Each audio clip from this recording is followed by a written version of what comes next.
Listener's Paradise presents The Huntsman by Edward Lowbury. Kagawa hunted the lion. Through bush and forest went his spear. One day he found the skull of a man and said to it, "How did you come here?" The skull opened its mouth and said, "Talking brought me here." Kagawa hurried home, went to the king's chair and spoke. "In the forest, I found a talking skull." The king was silent. Then he said slowly, "Never since I was born of my mother have I seen or heard of a skull which spoke." The king called out his guards. "Two of you now go with him and find this talking skull. But if his tale is a lie and the skull speaks no word, this Kagawa himself must die." They rode into the forest. For days and nights they found nothing. At last they saw the skull. Kagawa said to it, "How did you come here?" The skull said nothing. Kagawa implored, but the skull said nothing. The guards said, "Kneel down." They killed him with sword and spear. Then the skull opened its mouth. "Huntsman, how did you come here?" And the dead man answered, "Talking brought me here."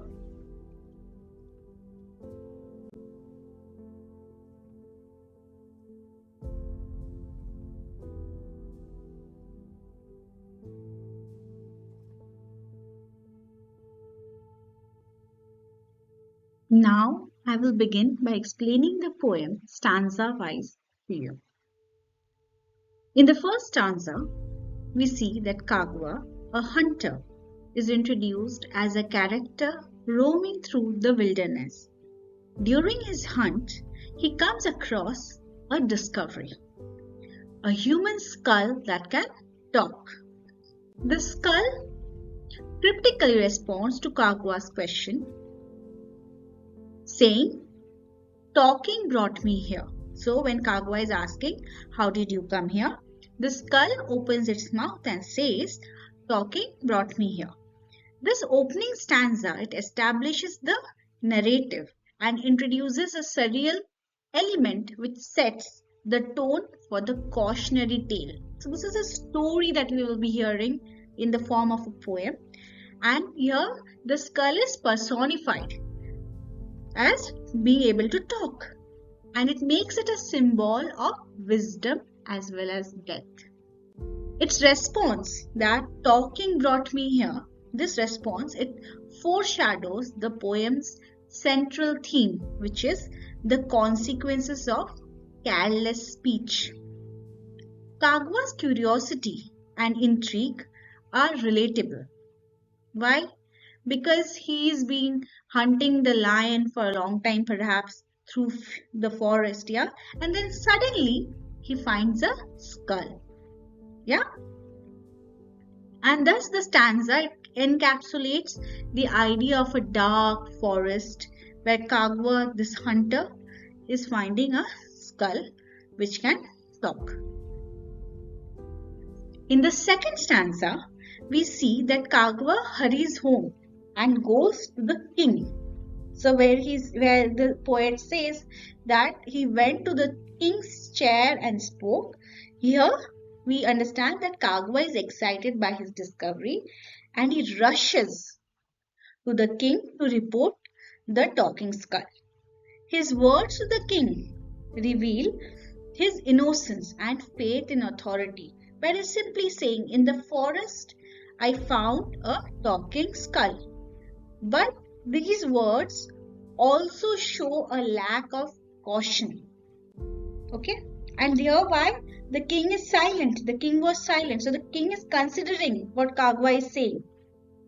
And then the king is giving a very measured response where he's saying, "Never since I was born of my mother have I seen or heard of a skull which spoke." So the king is a bit skeptic about the talking skull that Kagwa is talking about, whether it is real, whether Kagwa is just making a prank, is pulling a joke, yeah? And this stanza, it underscores a critical turning point where Kagwa's decision to share the tale or the incidents of the talking skull without further investigation. It seals his fate, yeah. And the scene here in the second stanza, it builds suspense by introducing the kingly figure and the weight of the king's judgment. The king will decide what to do now. So Kagwa's over-eagerness contrasts in this stanza with the king's doubt, and it emphasizes the motive of reckless communication. Further, we see that the king called out his guards. So he orders 2 guards to accompany Kagwa to verify his claim, and thereby is introducing the stakes in this story, that if the skull does not speak, Kagwa will die. So this third stanza of the poem, it heightens the tensions as Kagwa's life depends on the credibility of the story, whether the skull actually can talk. The king's decree represents the power of authority and also the potential for cruelty when it is wielded without discretion. The king is just ordering the guards that if the tale is a lie and the skull speaks no word, this Kagwa himself must die. So Kagwa's journey with the guards, it symbolizes a trial, a moment of reckoning, if you hold it so. The stanza, it amplifies the suspense and marks a shift in tone from curiosity, which we see in the first stanza where he's finding the skull, then he's reporting it to the king, to dread. Now Kagwa might be frightened because the king has ordered the guards to kill him if the skull will be, if the story or the narrative that Kagwa said that the skull can talk is held to be false. So it illustrates the consequences of seeking validation from those in power without critical thought. In the next stanza, we see that they rode into the forest. So they here means the 2 guards and Kagwa himself. So they rode into the forest for days and nights and they found nothing. At last, they see the skull. And Kagwa says to it, "How did you come here?" But the skull says nothing. And we see that Kagwa is imploring here. He's begging the skull to answer because he knows that his life hangs in balance. The king has already ordered the soldiers to kill him, to kill Kagwa, if the skull does not answer, if it is not a talking skull. So he's begging the skull, but the skull remains silent despite Kagwa's pleas. And this silence contrasts sharply with the earlier dialogue, creating a sense of betrayal. Kagwa's desperation reflects his realization that his fate is sealed. Yeah.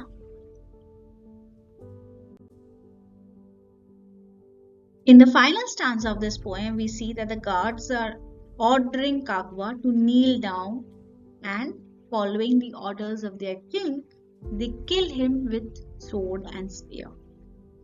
And after Kagwa's death, the skull finally speaks, repeating its cryptic phrase, "Talking brought me here."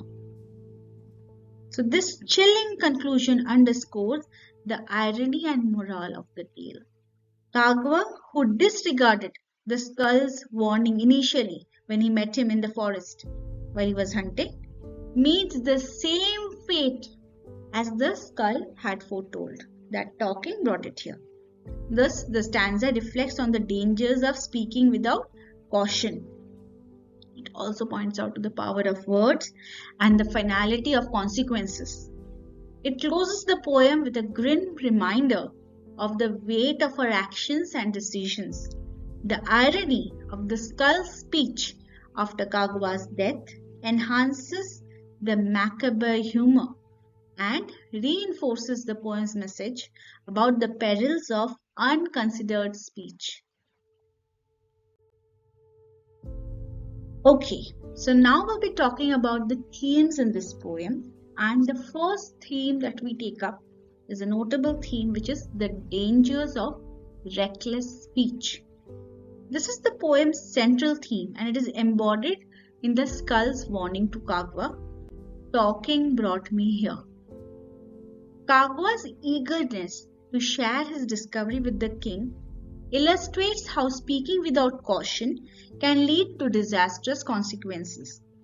The skull's cryptic remark foreshadows Kagwa's fate, emphasizing the carry words can carry power, and they must be wielded responsibly. Kagwa's failure to consider the potential repercussions of his story reflects a universal truth, which is carelessness or unnecessary speech can provoke misunderstandings, conflict, or unintended harm. The irony is evident when the skull's silence leads to Kagwa's execution, and it repeats its warning after Kagwa's death.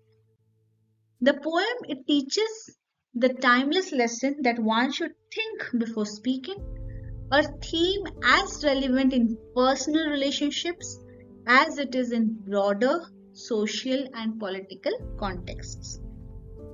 The next theme which we come across in this poem is authority and power.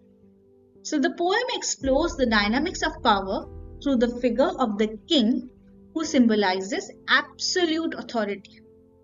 Kagwa's decision to inform the king highlights a human tendency to appeal to higher powers for validation or recognition.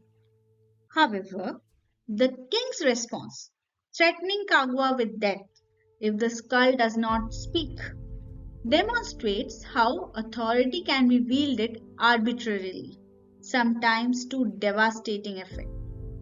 The guard, acting as enforcers of the king's will, embody the unthinking machinery of power that operates without compassion. This theme critiques systems of authority that prioritize control over fairness, showcasing how the misuse of power can lead to injustice.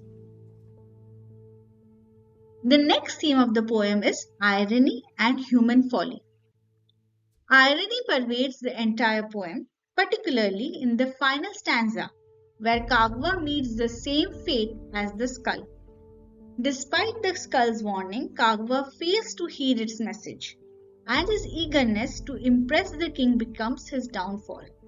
The skull's silence during Kagwa's trial is another instance of irony, as it contrasts with its earlier speech and underscores the unpredictability of life.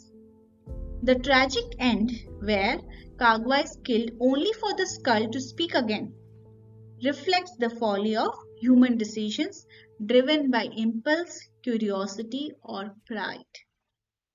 The theme warns readers against the tendency to ignore subtle warnings or act without sufficient thought.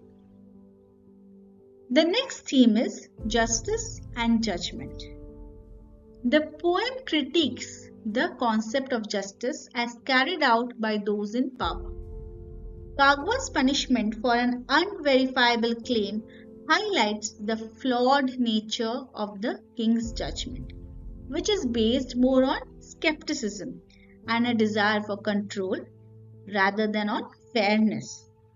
The guards, representing blind execution of orders, serve as tools of this unjust system.